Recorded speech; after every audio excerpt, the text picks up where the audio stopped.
Եվ ապա հարմար առիթի սպասեցին եւ ուղարկեցին խաբեբաներ, որոնք իրենց կեղծավորությամբ արդար էին ձևացնում, որպեսզի նրան խոսքերով բռնեն, մատնելու համար պետության եւ իշխանության կուսակալին։ Հարցրին նրան եւ ասացին.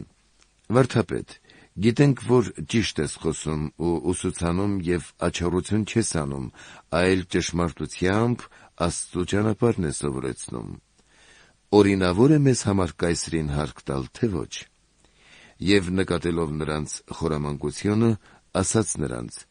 «Ցույց տվեք ինձ դահեկանը»։ Եվ նրանք ցույց տվին։ Եվ նա ասաց. «Ում պատկերը եւ գիրը ունի դա»։ Պատասխանեցին եւ ասացին. «Կայսրինը»։ Եվ նա նրանց ասաց.